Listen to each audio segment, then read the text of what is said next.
Thursday, March 8th, 2018.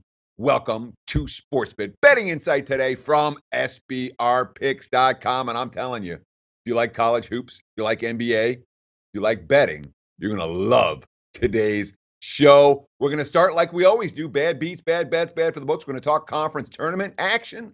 We're going to talk NBA on TNT action. No, actually, it's NBA. What is it? NBA TV. Whatever it is. We got NBA. We got college hoops. Let's get right into it.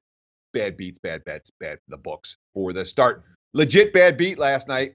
South Carolina Ole Miss ending. Gamecocks -3. They won by 1. South Carolina had their highest point total of the season last night. They shot 57% from three-point range last night. They're up 7 with the ball, less than a minute to play, and then this happened. Yeah, take a look at the graphic right here. How's it start? It starts with missed free throws. As, of course, South Carolina missed free throws all night. I think 15 of them for the game. Missed free throws, made three-pointer, turnover. Oh, wait, they missed an opportunity. Ole Miss. All right, let's get some more missed free throws. All right, DeAndre Burnett made the play that mattered the most in a situation where a lot of guys jack up a bad three for Ole Miss. He took the ball to the basket, got to the free throw line, hit both free throws.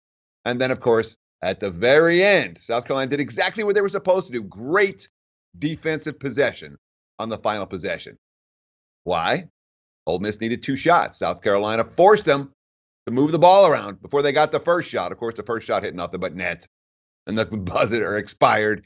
85-84. South Carolina gets the win. Ole Miss gets the money. That's a bad beat. All right, bad beat. What else we have? Tough beat. Let's call this one. Really tough beat if you had Virginia Tech. All right, this wasn't endgame shenanigans. This was Hokies dominating. They're up by 21 in the second half. And then the technical foul, the little skirmish, fires up the Irish. Colson hits an impossible 3. Notre Dame hits their free throws late. The Irish win by 6. Virginia Tech was plus 2.5. They were leading by 21. They didn't cash anybody's bets. That's a tough beat. And then you had, what do we call this one? Tough ride. Tough ride for Florida Atlantic bettors. They're plus 10.5 FAU. Down 19 with 5 minutes left, wrong side loser. And then they rally all the way back. They're going to pull the ATS miracle. They cut it to 9 in the final minute, but they fouled down 9 instead of taking that last. They let them dribble out. UAB pushed it back to 11. That's a tough ride for FAU bettors, plus 10.5. And then the cap off the night, what do you do with Oregon State, Washington? I mean, the line bounced between Beavers -2 and -2.5 all day. Oregon State hits 2 free throws at the end of regulation to send it to overtime. They hit 2 free throws in overtime to cover at the very end. They win by 3. It's tinkle time, baby. That's a tough beat if you had the Washington Huskies. Wasn't a wrong side, wasn't a right side. Someone's going to win and someone's going to lose for a lot of these games. Doesn't make it a bad beat. Doesn't make it any easier to swallow.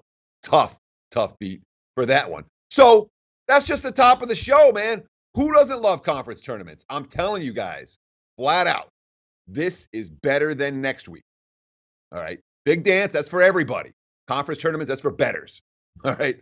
And especially, we're talking about making positive expectation wagers. Wagers this week run supreme. And this is just the top of the show. There's a ton more to talk about. Let's go. Bad bets. Florida State.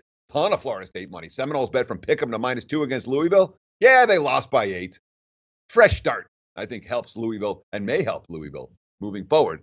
27-5 run. Closed the first half after that weekend disaster for the Cardinal. Florida State took the money. Florida State did not cash. Those were bad bets. Oklahoma, same story. The Sooners took money. Pick them up to 1.5 against Okie State.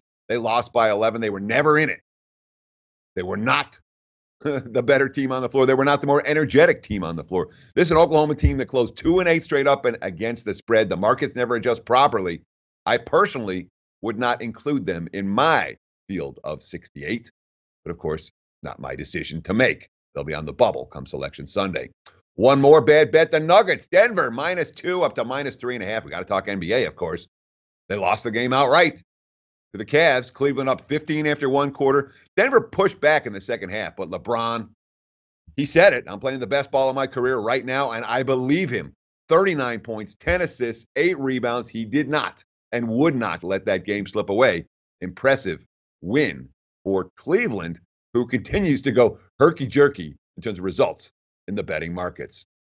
Ton of games talk about bad for books. I'm going to highlight a couple of them. The Utah Jazz took a bunch of money. They were +1 at the open. They closed -1.5 against the Pacers.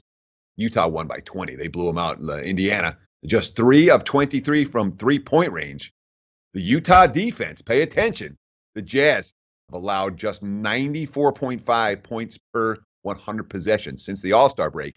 That's best in the NBA by a wide margin. Impressive performance for the Jazz last night. That was not a good result for the house. What about the Grizzlies and the Bulls? That total took money over 206.5, bet up to 211, even higher in some spots. Landed 229 in a matchup of two lottery-bound teams. You don't expect a whole lot of defense. The markets didn't, and the game played out just like the markets expected. Books took a bath on the Grizzlies. Bulls over and one here in Las Vegas. Money came against UNLV. The Rebels were double-digit favorites against Air Force. -10.5 at the open. Well, they closed -9, -9.5. Air Force took them to OT before the Rebels escaped with the victory. UNLV never sniffed a point spread cover. Hence, Air Force, all the Air Force money, right side. That, too, a bad result for the books. Let's go. Big game breakdown coming up next. Celtics and T-Wolves on TNT. We got the doubleheader right here on Sportsbook. And please, if you like this type of content, we need a little social media love. We really do, to continue giving you the best free content you can find in the betting world, online, anywhere. Give us a like, give us a follow, give us a retweet, please. Enjoy your Thursday. We'll be right back here on Sportsbook. Like the show? Help us keep the lights on. Please make sure to comment, share, and subscribe to all the Sportsbook Review videos. Thanks so much. Best of luck. Enjoy the games.